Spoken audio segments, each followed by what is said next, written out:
Hey, good morning everyone. This is Anshika and today we are going to discuss about the crystalline difference between the crystalline and amorphous solid.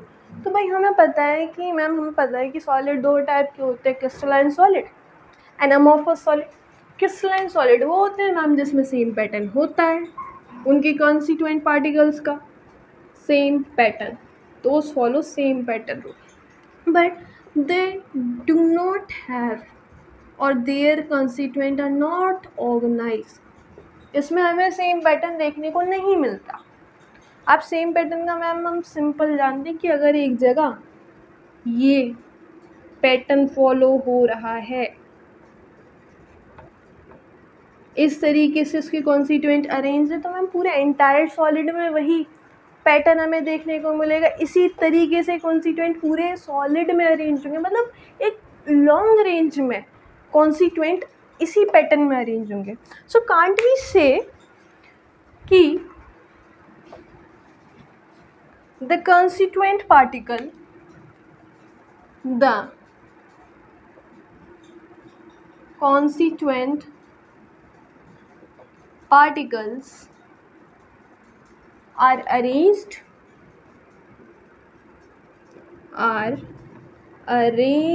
in a regular orderly pattern.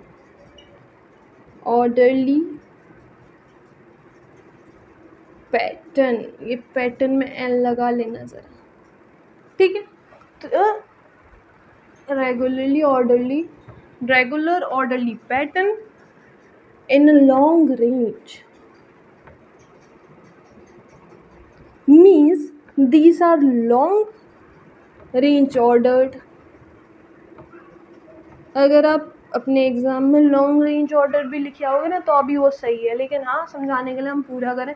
इसमें हमने कहा कि same pattern follow नहीं होता, तो भाई पूरी ऐसी बात नहीं कि बिल्कुल भी सेम पैटर्न फॉलो नहीं हो रहा.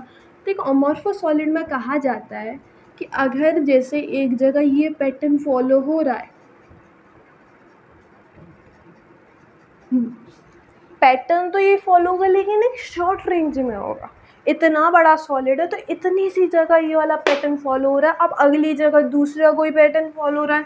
लेट्स सपोज कि ये पैटर्न फॉलो हो रहा है, इसके कॉन्स्टिट्यूएंट ऐसे अरेंज्ड हैं.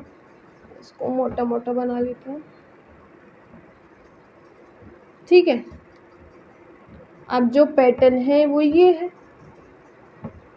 अब तीसरी जगह जा रहे हैं, समझ तो आ रहा है ना कि ये कोई पैटर्न है ना, ऐसे. अब हम तीसरी जगह जा रहे हैं तो तीसरी जगह कोई और पैटर्न है, तो मतलब सेम पैटर्न, एक पैटर्न तो फॉलो होगा बट छोटी सी जगह. एंटायर सॉलिड में एक ही पैटर्न हमें नहीं मिलेगा. सो इसको हम लिख सकते हैं, क्या लिख सकते हैं भाई, सेम कॉपी पेस्ट कर दो कि नहीं फॉलो कर रहा. The constituent particle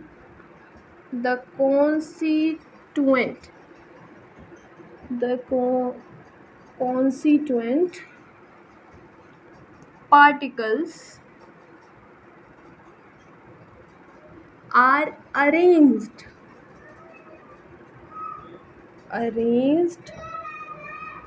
in a short range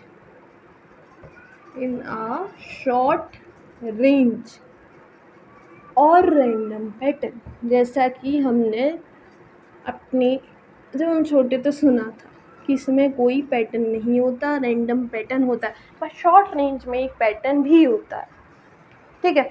अब एक सिंपल सी बात, तो इसको हम कह सकते हैं कि शॉर्ट रेंज है, शॉर्ट रेंज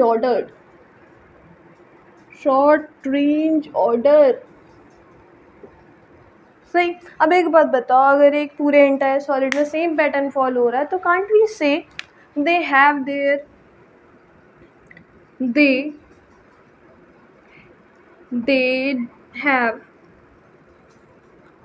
a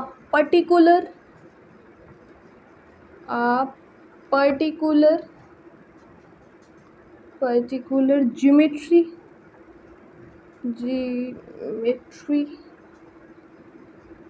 ज्योमेट्री कहें तो हम टेट्राहेड्रल, ऑक्टाहेड्रल, ये बहुत सारी ज्योमेट्री होती है।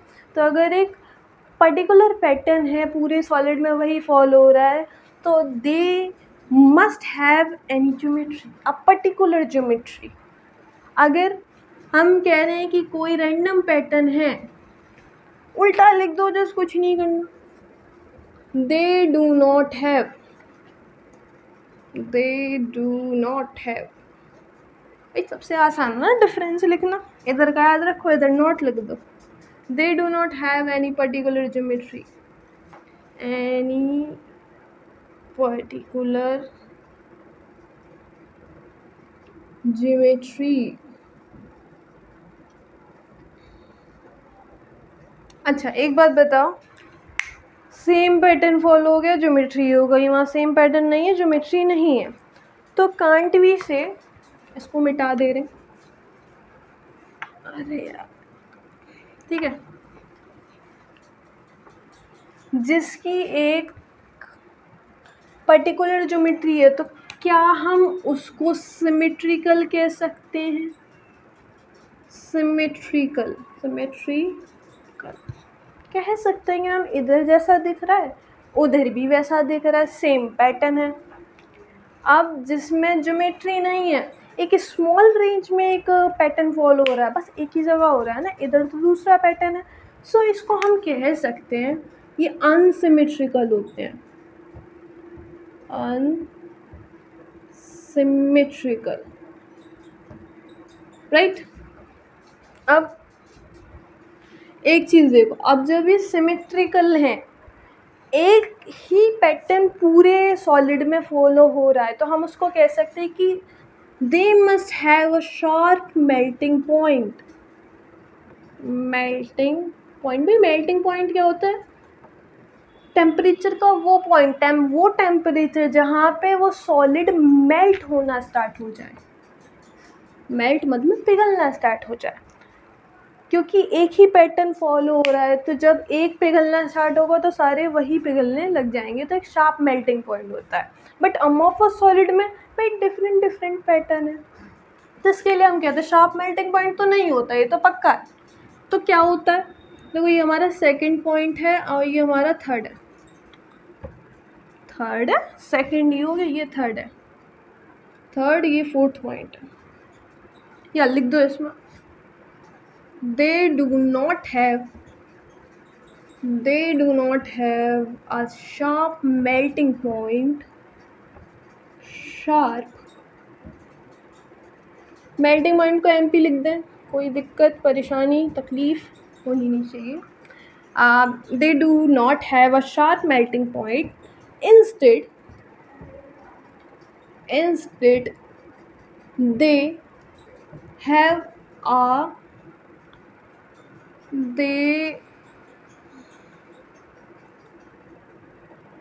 they have their melting point in a range, they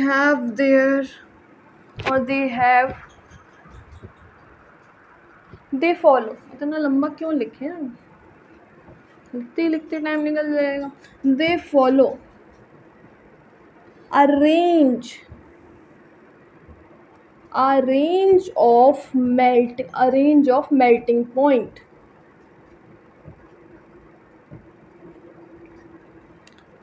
range of melting point. देखो शार्प मेल्टिंग पॉइंट तो नहीं होता, ये तो हमें मैम पता चल गया, बट रेंज ऑफ, तो कहने का मतलब ये है कि अगर कोई सॉलिड है, मानो 120 डिग्री सेल्सियस पर मेल्ट हो रहा है, तो ये तो एक शार्प है कि भाई अभी मेल्ट करूँ या बाद में मेल्ट करूँ, ये इतने ही टेम्परेचर पे मेल्ट होगा। बट अमॉर्फस की हमें नहीं पता, जैसे अमॉर्फस पे अगर हमें कहा गया है कि मैम ये 110 से 140 डिग्री सेल्सियस के बीच में मेल्ट होता है, तो हो सकता है 110 पे ही मेल्ट हो जाए, बट हो सकता है 115 पे मेल्ट हो सकता है 120 पे मेल्ट हो, 25 पे भी हो सकता है वो 125। तो इस टेम्परेचर की रेंज के बीच एक कभी भी मेल्ट हो सकता है, ज़रूरी नहीं है कि एक ही टेम्परेचर पे मेल्ट होगा। तो इतनी बात क्लियर। शार्प मेल्टिंग पॉइंट होता है, उसका शार्प मेल्टिंग पॉइंट नहीं होता। तो हमारे ये आपके 4 पॉइंट हो गए ना, जल्दी से नोट कर लो, मैं इसे मिटा दे रही हूँ। Okay, times up. आपका शार्प मेल्टिंग पॉइंट हो गया। एंड एक बताइए, ग्लास में देखना बड़ा इंटरेस्टिंग फैक्ट है। चलो, अब इसकी जो फिफ्थ प्रॉपर्टी है दैट इज क्रिस्टलाइन सॉलिड, थोड़ा बड़ा बड़ा लिख लेती हूँ, आर एनिस्ट्रोपिक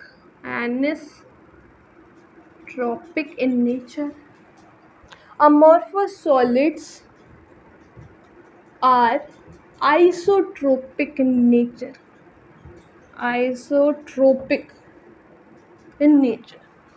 तो मैम एनिस्ट्रोपिक का मतलब क्या है? तो मैंने कहा एनिस्ट्रोपिक का कोई ऐसा वो नहीं है, बट पहले आइसोट्रोपिक समझते हैं। ये तो कुछ जैसे प्रॉपर्टीज लाइक आपका थर्मल एक्सपेंशन,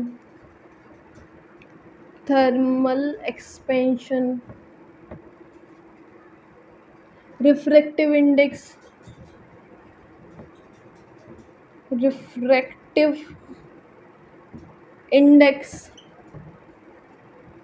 और एक और कर लो electric conductivity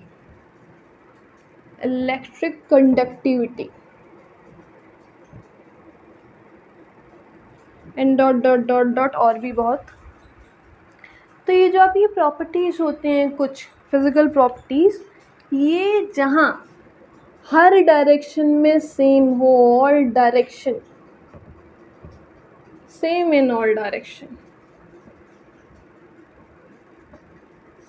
same in all direction. तो अगर ये फिज़िकल प्रॉपर्टी हर डायरेक्शन में सेम हो, एक्स डायरेक्शन में भी सेम, वाई में भी सेम, जी में भी सेम, हर जगह किसी भी डायरेक्शन में मैं जाऊँ, मुझे ये पूरे सॉलिड में ये प्रॉपर्टीज़, ये फिज़िकल प्रॉपर्टीज़ सेम मिले, then that's called isotropic. But अगर these properties are not same in all direction, if these properties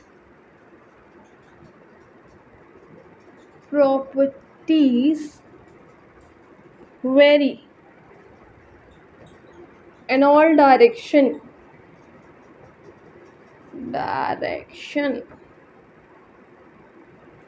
then this called anisotropic effect. अगर मैं एक्स डायरेक्शन में जा रही हूँ तो भाई मुझे कुछ और वैल्यू मिल रही है थर्मल एक्सपेंशन की, अगर वाई में जा रही हूँ तो कुछ और मिल रही है, जी में जा रही हूँ तो कुछ और मिल रही है।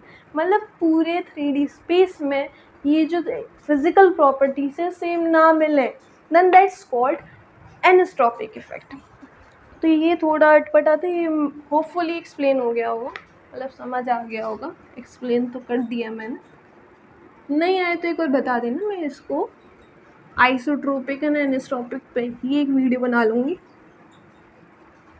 इसको भी मिटा दे रहे हैं, बस आपको ये आइसोट्रोपिक इन नेचर या एनिस्ट्रोपिक इन नेचर ही लिखना है तब के।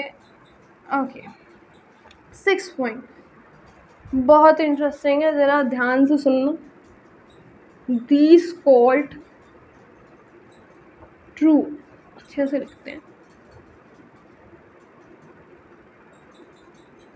True solids, true solids, these are called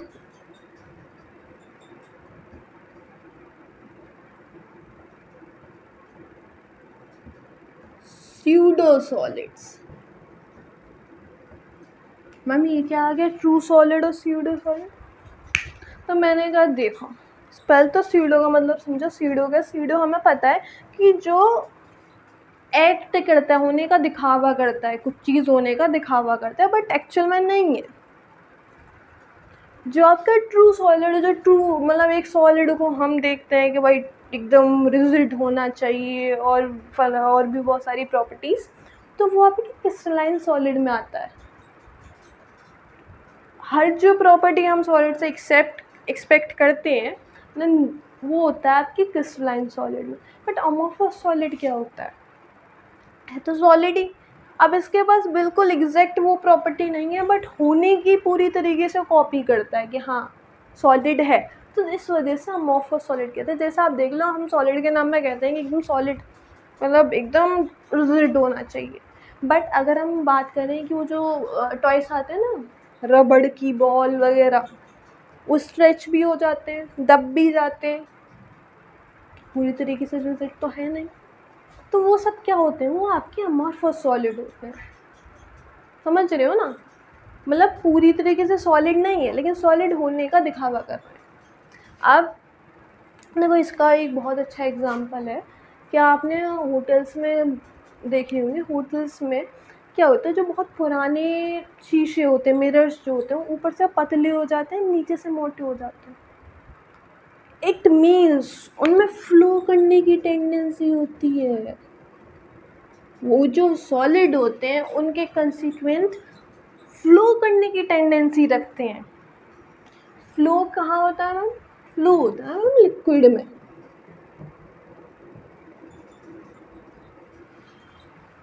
solid पढ़ रहे हैं, कहाँ लिक्विड की प्रॉपर्टी बता रही हूँ, मैंने कहा ना दिखावा कर रहा है। ये सॉलिड है नहीं लेकिन सॉलिड होने का पूरा दिखावा कर रहा है। इसी वजह से अमॉर्फस सॉलिड को हम स्यूडो सॉलिड और सुपर कूल्ड लिक्विड कहते हैं। Super cooled liquid. जैसे जेली है, आप जेली को क्या कहोगे? लिक्विड कह दोगे ना। सुपर कूल्ड लिक्विड, जैसे मैंने अभी भी शीशे का एग्जांपल दी, ऊपर से पतला है, नीचे से वो टाइम के साथ मोटा हो रहा है, मतलब उसमें बहने की प्रॉपर्टी है, तो वो एक सुपर कूल्ड लिक्विड। जैसे आइस, आप अमॉर्फस सॉलिड में ले सकते हो, जैसे आइस। जब आइस जमी होती है आप उसको क्या कहोगे? लिक्विड तो नहीं कहोगे, सॉलिड क्यूब होती है वो। ठीक है। आप जैसे अभी अभी हमने रिजिडिटी की बात करी, subcrystalline solid as it is a true solid, then they are more rigid, more rigid, ज़्यादा सॉलिड होंगे। And these are amorphous solid are less rigid। जैसे अभी अभी हमने प्लास्टिक बॉल्स की बात करी, प्लास्टिक या रबड़ की बॉल, ठीक है, तो ये आपके हो गए जस्ट डिफरेंस। अब इसके एग्जांपल देख लेते हैं। देखो यहाँ तक उतार लो, अब एग्जांपल तो बस 2-4 हैं, ठीक है। अभी मैं इसे मिटा दे रही हूँ, फिर नहीं तो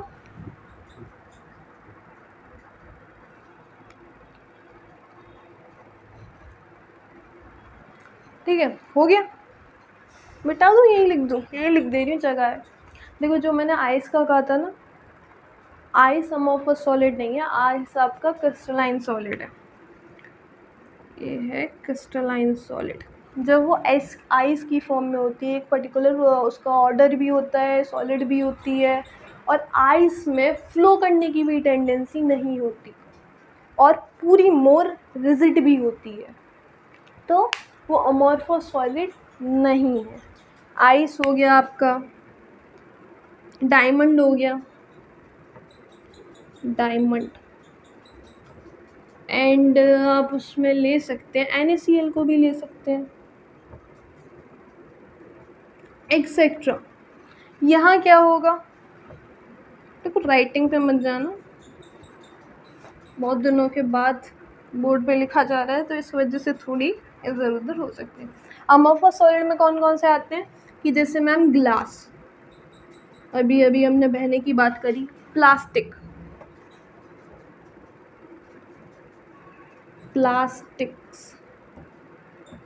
and rubber and more. So these are some examples of amorphous and crystalline solid.